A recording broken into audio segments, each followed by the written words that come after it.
বন্ধুরা আসসালামু আলাইকুম। আপনারা কেমন আছেন? আশা করি আপনারা ভালোই আছেন।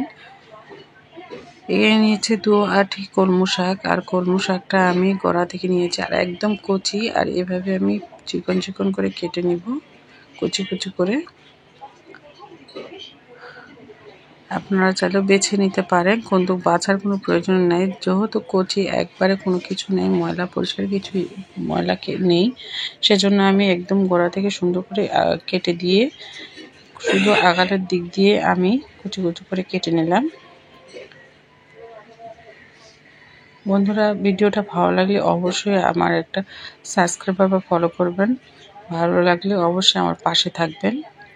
এখানে নিয়েছি মরিচ, কাঁচা মরিচ, রসুন, শুকনা মরিচ, আর এখানে রসুন আর শুকনা মরিচ আমি ভেজে নিলাম। নিয়ে সুন্দর করে শাকগুলো দিয়ে দিলাম। এগুলো আমি ধুয়ে পরিষ্কার করে নিয়েছি।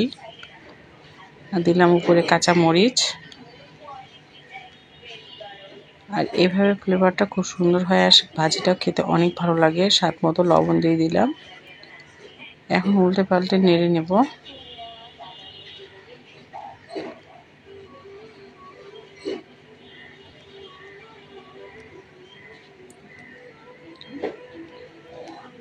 আর এখানে কোনো পেঁয়াজ ব্যবহার করব না। পেঁয়াজ হলে পেঁয়াজের গন্ধটা সেটা আরেক রকম স্বাদ, আর পেঁয়াজ ছাড়া রসুন দিয়ে শুকনা মরিচ দিয়ে তেলানি দিলে এটা আরেক স্বাদ।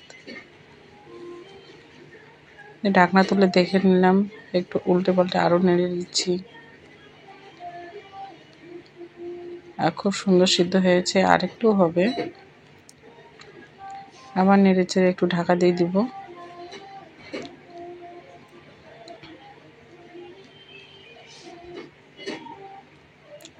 যে ঢাকা তুলে এখন নেড়ে চেড়ে নেব আর একটু।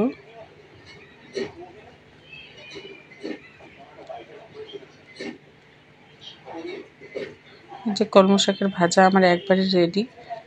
দেখুন বন্ধুরা, শাকের যে কালার, সুন্দর কচি ডাঁটা, কত সুন্দর হয়েছে। বন্ধুরা আপনারা অবশ্যই এভাবে ট্রাই করবেন, কেমন হয়েছে আমাদেরকে কমেন্টের মাধ্যমে জানাবেন। আসসালামু আলাইকুম, ভালো থাকবেন সবাই।